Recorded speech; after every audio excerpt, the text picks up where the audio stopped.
এখন আমরা নবম দশম শ্রেণীর ভেক্টরের অনুশীলনের 16 নম্বর সৃজনশীল সমাধান করব। সেক্ষেত্রে আমরা প্রশ্নটি যদি পড়ি, ত্রিভুজ এ বি সি এর বিসি সি এ এবং এ বি বাহুর মধ্যবিন্দু যথাক্রমে ডি ই এফ হলে ক কি বলছে, এ বি ভেক্টরকে বি ই ভেক্টর ও সি এফ ভেক্টরের মাধ্যমে প্রকাশ করতে হবে। আমরা প্রথমে একটা ত্রিভুজ অঙ্কন করি।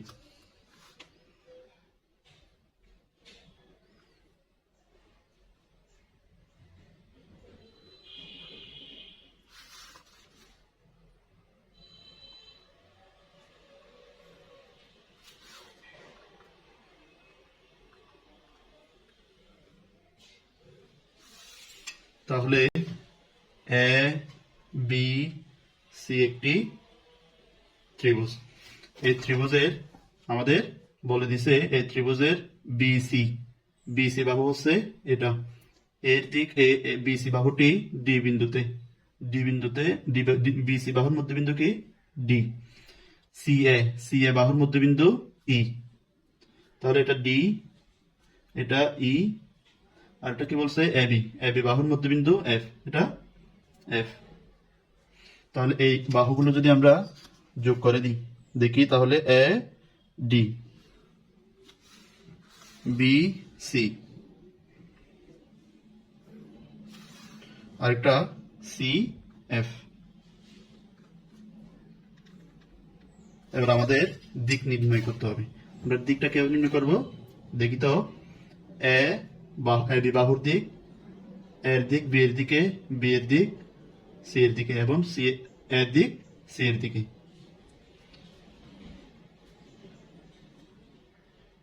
সেক্ষেত্রে আমাদের A B K B C K D বিন্দুতে, বি সি এর মধ্যবিন্দু ডি বলা হয়েছে। তার মানে এ ডি, এর দিক ডি এর দিকে, বি এর দিক ই এর দিকে, সি এর দিক এফ এর দিকে।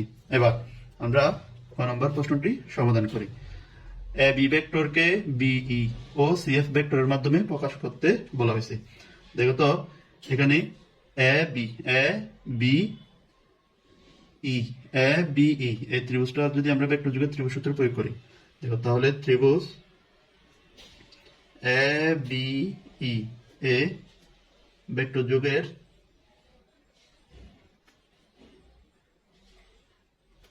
ত্রিভুজ সূত্র প্রয়োগ করি।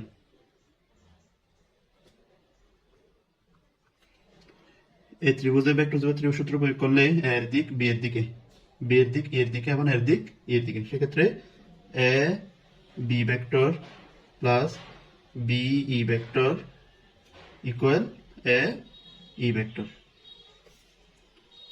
বা আমাদের এ বি ভেক্টরকে বিই এবং সিএফ এর মাধ্যমে প্রকাশ করতে বলা হয়েছে। তাহলে আমরা কি করতে পারি, এ বিটা ইকুয়ালের এ পাশে রেখে বিইটা ইকুয়ালের এ পাশে নিয়ে যেতে পারি। তাহলে এটা এই পাশে নিয়ে গেলে প্লাস ছিল, এটা কি হয়ে যাবে মাইনাস হয়ে যাবে, মাইনাস বি ই ভেক্টর, বা এ বি ভেক্টর ইকুয়াল, দেখো তো S A E vector S E কে সমদ্বিখণ্ডিত করছে না। সেক্ষেত্রে এ ই সমান কি বলতে পারবো আমরা, half of A C vector minus B E vector. আমরা এটাকে এ ই কে এ সি কেন লিখলাম, আমাদের বলা হয়েছে এই যে বিই এবং সিএফ এর মাধ্যমে প্রকাশ করতে বলা হয়েছে। তাহলে এটাকে আমরা কি করলাম, 1 নং সমীকরণ ধরে নিলাম। আবার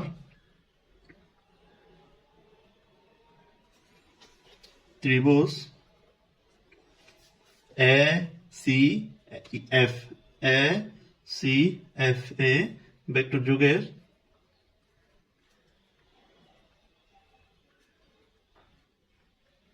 ত্রিভুজ সূত্র প্রয়োগ করে। A C F A vector যুগের ত্রিভুজ সূত্র প্রয়োগ করলে এর দিক সি এর দিকে, সি এর দিক এফ এর দিকে, আর এর দিক এফ এর দিকে। তার মানে এই দুইটা দিক একই দিকে, কিন্তু এফটা ভিন্ন। সেক্ষেত্রে আমরা বলতে পারি A C vector plus C F vector equal F vector, বা আমরা এখানে এসি একটা ছিল না, আমাদের তো এসি এখানে নাই, সেক্ষেত্রে আমরা এসি এর মানটা বের করব। তাহলে A C vector equal F vector, এটা ইকুয়ালের পাশে নিয়ে গেলে প্লাস ছিল মাইনাস হয়ে যাবে, মাইনাস সিএফ ভেক্টর, বা A C vector equal F vector. F ভেক্টরকে আমরা কি বলতে পারবো? Half of A B vector. তাহলে হাফ অফ কত? এটা A B vector minus C F vector. এই এ সি এর মানটা আমরা 1 নং সমীকরণে বসিয়ে দিব। তাহলে 1 নমে এ সি এর মান বসিয়ে, তাহলে 1 নং সমীকরণটা কি ছিল?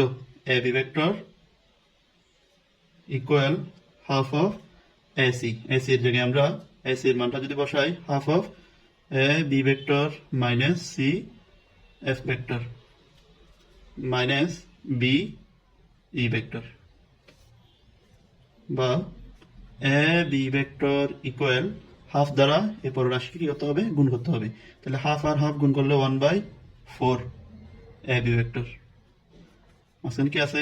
মাইনাস হাফ আর সিএফ গুণ করলে half of CF vector minus B E vector, বা আমাদের এ বি ভেক্টরের মাধ্যমে প্রকাশ করতে বলা হয়েছে, তার মানে এ বিটা এর পাশে নিয়ে আসতে হবে। তাহলে এ বি ভেক্টর মাইনাস, এটা প্লাস দিলে পাশে আনলে মাইনাস হয়ে যাবে, minus A B vector equal minus half of CF vector minus B E vector, বা এখান থেকে আমরা লসাগু নিতে পারি কত? 4 লসাগু নিলে 4 এর সাথে বিগুণ করলে 4 এ বি ভেক্টর মাইনাস 4 আর 4 ভাগ করলে 1, 1 এর সাথে এ বিগুণ করলে A B vector equal minus half of CF vector minus B F vector, sorry B E vector. সুতরাং 4 এ বি থেকে এ বি গেলে 3 A B vector divided by 4 equal minus half of CF vector minus B E vector. এই যে আমাদের A B ভেক্টরকে B এবং C F ভেক্টরের মাধ্যমে প্রকাশ করতে বলা হয়েছে, সেক্ষেত্রে আমরা এ বি ভেক্টরকে সিএফ এবং বিই এই ভেক্টরের মাধ্যমে প্রকাশ করছি। সুতরাং আমরা কি বলতে পারবো? এটা 3/4 এ বি ভেক্টর ইকুয়াল, এখানে বিই আগে আছে, আমরা আগে বিইটা আনলাম, minus B E vector minus সিএফটা পরে নিয়ে গেলাম, half of C F vector. প্রমাণিত। এখন আমরা খ নম্বর প্রশ্নটি সমাধান করব। প্রমাণ করো যে A D vector plus B E vector plus C F vector equal 0। আমরা চিত্রটা আগের মতো এঁকে নিলাম। সেক্ষেত্রে আমাদের A D vector B E vector plus C vector equal 0 প্রমাণ করতে হবে। তাহলে দেখো তো, এখানে A B C D E F এই বিন্দুগুলোর আমরা অবস্থান ভেক্টর নির্ণয় করে দেব। প্রসঙ্গ বিন্দুর সাপেক্ষে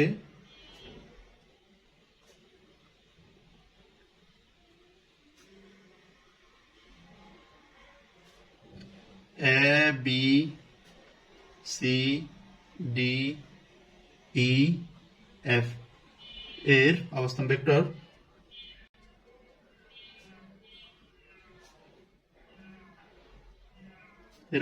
কি হবে? Small A. আমরা জানি বড় হাতের এ ভেক্টরের অবস্থান ভেক্টর ছোট হাতের A, small A, small B, small C, small D, small F, small E, small F. এবার আমরা এখানে এ বি ভেক্টরের মধ্যবিন্দু এফ, বি সি ভেক্টরের মধ্যবিন্দু ডি, এ সি ভেক্টরের মধ্যবিন্দু ই। সেক্ষেত্রে আমরা বি সি ভেক্টরের মধ্যবিন্দু ডি নির্ণয় করি। তাহলে বি সি ভেক্টরের মধ্যবিন্দু ডি এর অবস্থান ভেক্টর ডি ভেক্টরের অবস্থান ভেক্টর আমরা স্মল ডি দ্বারা প্রকাশ করছিলাম। সেক্ষেত্রে আমরা কি ধরবো? স্মল ডি ইকুয়াল, এই যে মধ্যবিন্দুর অবস্থান ভেক্টর নির্ণয় করতে হলে প্রথম এই যে বি এর অবস্থান ভেক্টর স্মল এ, সি এর অবস্থান ভেক্টর স্মল সি, এই দুটো যোগ করে 2 দিয়ে ভাগ করতে হবে। সেক্ষেত্রে আমরা কি বলতে পারবো? Half of B vector plus C vector. আমরা এটাকে হাফ দ্বারা গুণ করলে কি পাই? Half of B vector plus half of C vector. এটা কার মান? ডি এর মান। একইভাবে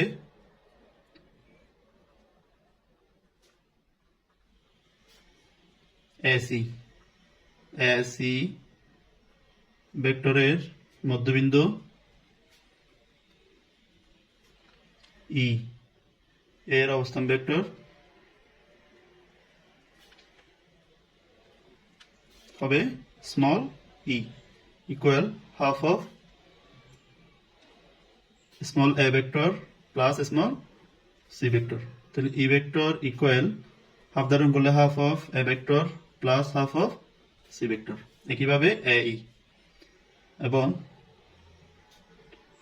এ বি এর মধ্যবিন্দু এফ এফ এর অবস্থান ভেক্টর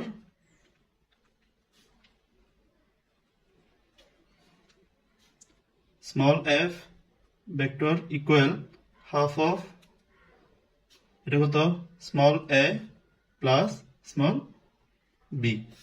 তাহলে এফ ভেক্টর ইকুয়াল হাফ দ্বারা করলে half of small A plus half of small B.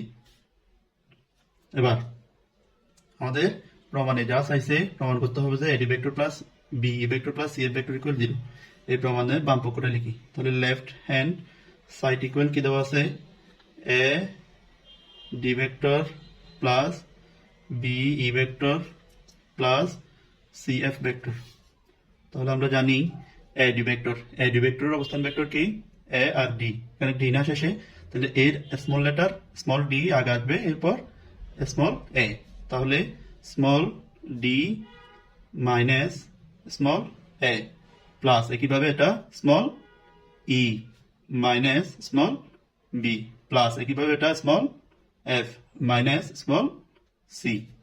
এবার আমরা এই মানগুলো বের করছি, ডি এর মান, ই এর মান, এফ এর মান। তাহলে এই মানগুলো যদি আমরা বসাই, ডি এর মান কত half of B vector plus half of C vector plus E এর মান আমরা বের করছি কত হাফ অফ, সরি এখানে কি আছে মাইনাস একটা আছে, মাইনাস এ, তারপর প্লাস ই এর মান কত half of A vector plus half of C vector, তারপর কি আছে মাইনাস বি প্লাস এফ ভেক্টরের মান কত half of A vector plus half of B vector, শেষে কি আছে মাইনাস সি। এবার ক্যালকুলেশন করলে আমরা কি পাই half of B half of B half B মিলে কি হয় একটা বি প্লাস হাফ সি মিলে কত হয় একটা C, minus minus A vector half A আর হাফ এ মিলে কি হয় একটা এ প্লাস এ, তারপর কি আছে মাইনাস বি, তারপর কি আছে মাইনাস সি। দেখো তো প্লাস বি এর সাথে মাইনাস বি চলে যায়, প্লাস সি এর সাথে মাইনাস সি চলে যায়, মাইনাস এ প্লাস এ চলে যায়, ইকুয়াল কত 0, সমান রাইট হ্যান্ড সাইড প্রো। এবার গ নাম্বারটা যদি দেখি, ভেক্টরের সাহায্যে প্রমাণ করো যে এফ বিন্দু দিয়ে অঙ্কিত বিসি এর সমান্তরাল রেখা অবশ্যই ই বিন্দুগামী হবে। তাহলে সেক্ষেত্রে আমরা এই অঙ্কটি অনুশীলনের 11 নম্বর সৃজনশীলে 11 নম্বর প্রশ্নে করেছিলাম, যেটা আমি ডিসক্রিপশন বক্সে লিঙ্ক দিয়ে দিব, তোমরা ওই ক্লাসটা দেখলে খুব সহজে এটা বুঝতে পারবে। তাহলে এটা হচ্ছে অনুশীলনের কত নম্বর 11 নম্বর। এতক্ষণ আমার এই ক্লাস দেখার জন্য সকলকে ধন্যবাদ।